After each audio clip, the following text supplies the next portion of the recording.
Honourable speaker sir, अभी जो bill minister साहब ने पेश किया, हमारी पार्टी की जानिब से हम भरपूर तायद करते हैं, मगर दो चार क्लेरिफिकेशन है जो मिनिस्टर साहब से, आपके ज़रिए से मिनिस्टर साहब से पूछना है। पहली चीज़ तो ये बिल जो लाने का मेन मकसद क्या है साहब?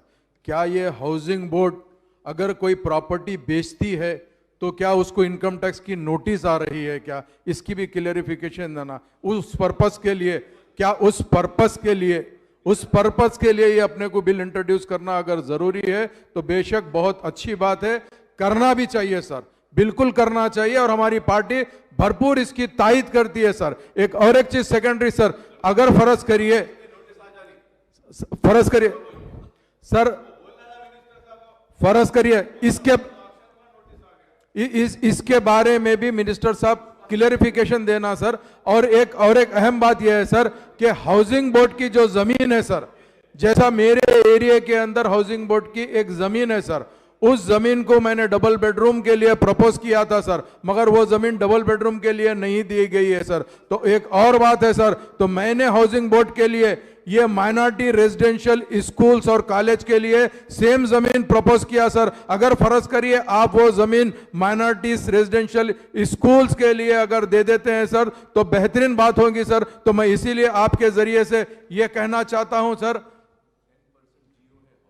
और 10% जियो में भी है सर माइनॉरिटीज को देने के लिए हाउसिंग के अंदर सर। तो आज तक इसको इंप्लीमेंट नहीं किया गया सर। तो मेरी स्पीकर साहब आपके जरिए से मिनिस्टर साहब से यह ख्वाहिश है कि इसको जरूर बजरूर करना चाहिए। यही हमारी पार्टी के जानिब से चंद सवालात थे साहब। मैं उम्मीद करता हूं मिनिस्टर साहब इसको क्लियरिफिकेशन देंगे। बहुत बहुत शुक्रिया sir. My colleague and my member of Legislative Assembly, Jafar Hussain Mera Sahab, has raised a very important question. Sir, adding on to that question, is that the reason behind this bill being brought in this house is it right or wrong what the question he has raised? And also, sir, I would like to know from the Honorable Minister Sahab is, what are the open land parcels available with the Housing Board Department in the entire state? And what are the proposals which are under the pipeline or had to be decided, is yet to be decided, as to what projects will be taken up on this open land? Is there any proposal of taking in the housing? Because as far as my information is there, sir, right now 2-bedroom houses are being constructed by the other corporation, not by the housing board. So is there any proposal that the two-bedroom construction will be taken up by the housing board? And what are the land parcel, open lands available in Hyderabad and Rangareddy district? Kindly give the details of those lands also, sir. और ये income tax की notice आ रही है, land जो बेच रहे हैं, जैसा हालिया अरसे में भी बेचे जमीन, बेचते आईटी डिपार्टमेंट बोला है कि जो है सो आप बेचे हैं, ये गवर्नमेंट का नहीं, ये हाउसिंग बोर्ड है, इसमें टैक्स देना पड़ता है, इसलिए ये बिल लाए हैं क्या? ये सवाल मैं आपसे पूछना चाह रहा हूं। मिनिस्टर साहब इसका वाज़े तौर पे जवाब नहीं, आपके जरिए उनसे दरखास्त करता हूं।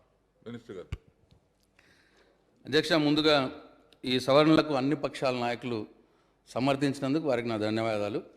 అట్లాగే వారు కొన్ని క్లారిఫికేషన్స్ అడిగారు అధ్యక్ష. శ్రీధర్ బాబు గారు అడుగుతూ రాజీవ్ సగృహ విషయం వారు కోట్ చేశారు. నిజమే, రాజీవ్ సగృహ సరే, దానికి చాలా లోతులు ఉన్నాయి అధ్యక్ష, పెద్ద డిస్కషన్ అది. ఎవరి హయాంలో ఏం జరిగింది, ఎట్లా జరిగింది, ఏదేమైనా సరే ఇప్పుడు ఉన్నదాన్ని ఈ రాజీవ్ సగృహ విషయంలో తొందరలోనే ప్రభుత్వం ఒక నిర్ణయం తీసుకొని, మంచి నిర్ణయమే తీసుకొని ముందుకు పోతుందని చెప్పి తమ ద్వారా వారికి మనవి చేస్తూ ఉన్నా. అట్లనే ఈ జాఫర్ హుస్సేన్ గారు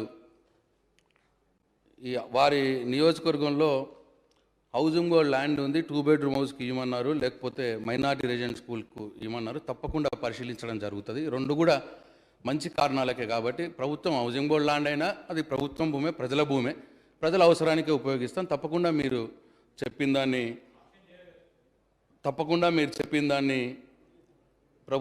ప్రభుత్వంగా పరిశీలిస్తాం. అట్లనే అక్బర్ గారు కూడా జాఫర్ గారి కలిపి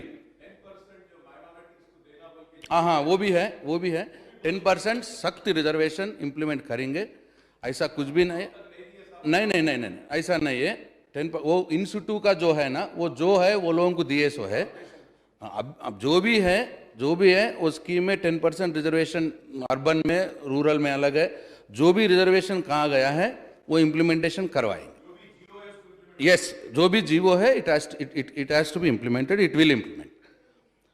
तो आप जाफर भाई के साथ आप जुड़े हुए हैं और एक बात का भी, तो आप ये ओपन लैंड पार्सल्स अवेलेबल क्या क्या है जरूर हम ले लिए, लिस्ट ले लिए, आपको हम भिजा देंगे, जहाँ जहाँ आपको भी भिजाएंगे, మీకు కూడా పంపిస్తాం। అండ్ హౌసింగ్ బోర్డు నుంచి 2 బెడ్రూమ్ హౌస్లు కడతారా అన్నారు, హౌసింగ్ బోర్డు నుంచి 2 బెడ్రూమ్ హౌస్లు కట్టమండి। 2 బెడ్రూమ్ హౌస్ గవర్నమెంట్ కడుతుంది, ప్రభుత్వం నుంచే 2 బెడ్ల ఇండ్ల పథకం సపరేట్ స్కీమ్ ఇది, దాని సపరేట్ వింగు పెట్టుకున్నాం, దాని నుంచే పూర్తి చేస్తామండి। అట్లాగే ఇన్కమ్ ట్యాక్స్ విషయం కూడా మాట్లాడారు, ఉన్నది ఇన్కమ్ ట్యాక్స్ ఇష్యూ కూడా ఉన్నది, అట్లనే ఇన్కమ్ ట్యాక్స్ విషయం కూడా ఉన్నది। ఒక యాక్షన్ చేసేయడం కాదు, ఇండ్లు అమ్మిన దాని మీద కూడా, ఆదాయం వచ్చిన దాని మీద కూడా ఇన్కమ్ ట్యాక్స్ అడుగుతూ ఉన్నారు, ఇట్లా చాలా విషయాల్లో ఇన్కమ్ ట్యాక్స్ అడుగుతూ ఉన్నారు। సో ఇది ప్రభుత్వం చేస్తున్నది కాబట్టి ఆ వచ్చిన ఆదాయం మళ్ళీ ప్రజలకే ఖర్చు పెడతాం కాబట్టి ఇది ప్రభుత్వ విభాగంగా తీసుకుంటే బాగుంటుందని నిపుణులు సలహా ఇచ్చారు, అందుకోసం ఈ సవరణలు ప్రతిపాదిస్తున్నాము।